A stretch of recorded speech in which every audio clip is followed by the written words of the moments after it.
Lemonade's Q4 earnings are set now for February 25th, as I've been talking about on my channel there and inside my Patreon. And if you've been looking at my model, I think it's going to be some really strong results for Lemonade. And I'll be having some more, detailed number breakdowns before those results come out, some other content like that. But in this video, I want to focus on what Lemonade's guidance might be for 2025.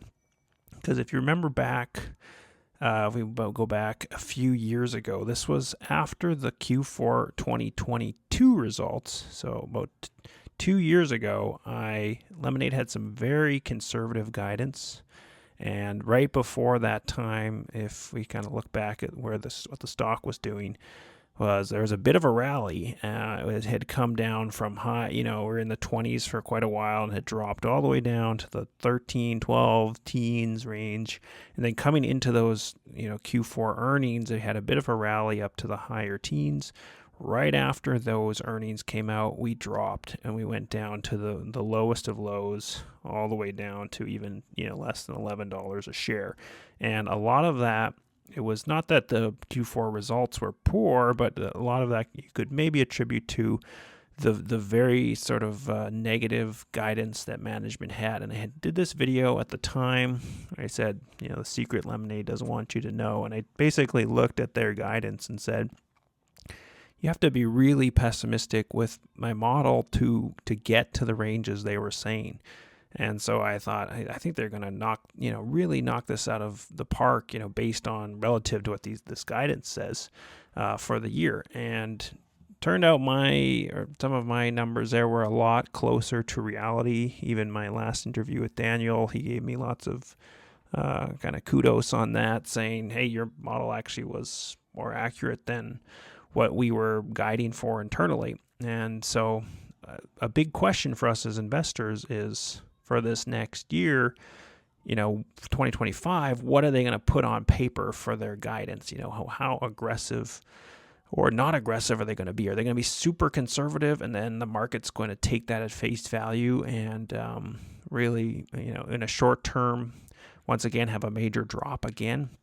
So I wanted to pull a little bit of data for this around this question, and I put in a spreadsheet sheet here called Lemonade LMND guidance versus actuals, which I'll put a link down below in the description to this spreadsheet if you want to just look at it yourself.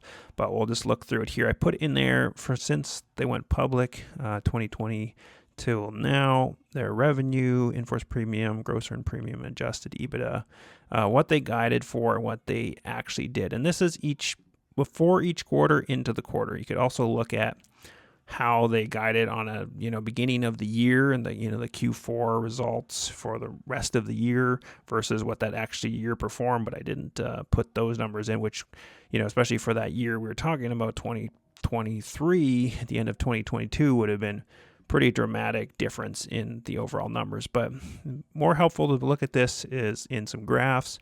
This one I put just all four of those metrics as a percent difference again on a graph, but we'll look at them one by one. I feel like it's a little easier to take in. So IFP, you can see and you'll see the trend here, because my own kind of hunch was that since we sort of gave a lot of criticism to management a couple years ago, it felt like they've been hitting closer to guidance, especially for this last year based on the guidance they gave a year ago for 2024. It felt like, hey, that the actuals have been coming in closer to the guidance. So it's been a narrower window versus, say, the year 2023, which was way out of whack. So and the data kind of more or less shows us that, hey, even if you go back several years, we were more often had bigger beats, and now the beats have been becoming smaller, just because the guidance have been given more accurately, is what I would say in response to that. And you can see even 2023 was a little bit higher, a bit of an uptick, just because even though each quarter they improved their guidance each quarter over quarter as they came along versus the start of the year, they still were fairly significant beats. You could also say, hey, this is in-force premium. 2020 in-force premium was a fraction of what it is now. So it's easier to have a 10% beat or a 5% beat than it is now to have 1% beat, and that's fair. But overall, you can see the trend. It has been coming in better, and I think this year 2024 has been coming in tighter. Gross earned premium, similar story, has been trending closer, tighter, with more accurate sort of actuals versus guided. And revenue is a little bit different, but still a bit of a downward trend. And then adjusted EBITDA, if you think about it as a less negative than the guided for, just because it's not a positive value yet.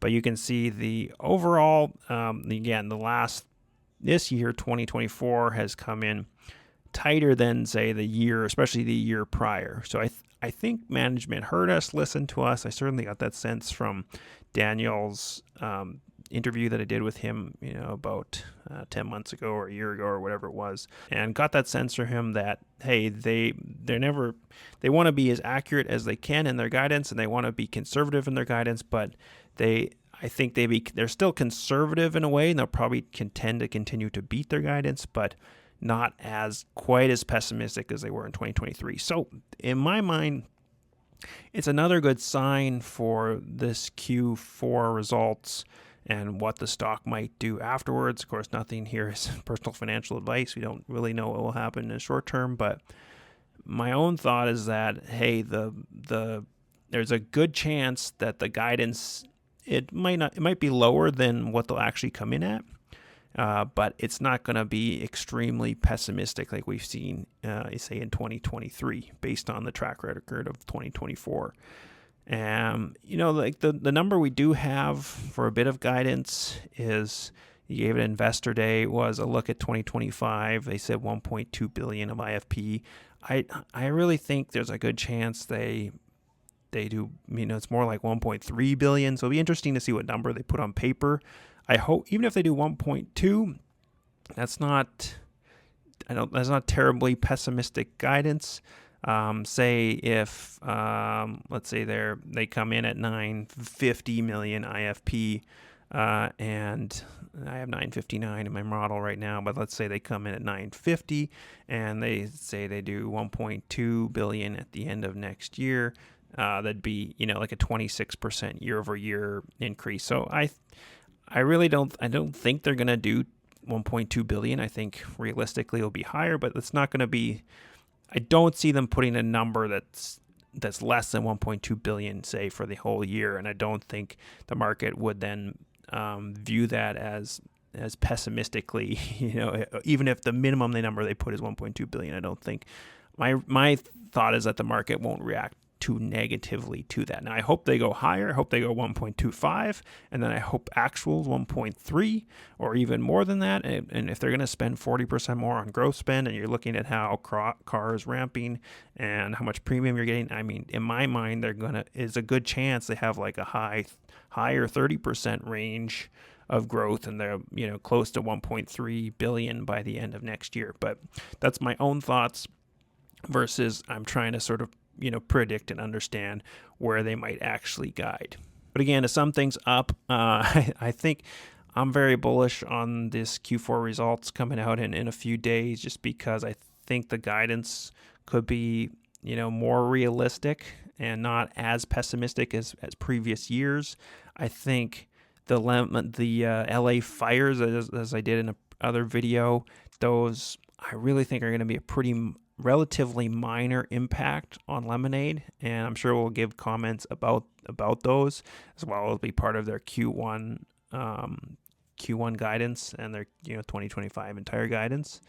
And then they're just looking at how the year is going to shape up. Q4 I think is going to have a stellar loss ratio. I wouldn't be surprised if it's less than 65% gross loss ratio.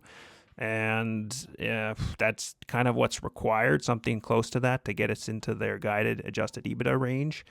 And then for 2025, I think it's going to be very positive if they're spending, if they're ramping up their car product truly, and the unit economics of it are as good as we're hoping or expecting or thinking. then if you're spending that much more on growth and you're continuing to make that investment, then and the financial story is going to continue to turn around. So we'll stay tuned for that. I'll have more info, more, breakdowns and details before the quarter results come. But I really wanted to show you this, what the numbers actually show for guidance. And I'll link that below in the bottom. So thank you so much for watching. Remember, it's in the bag.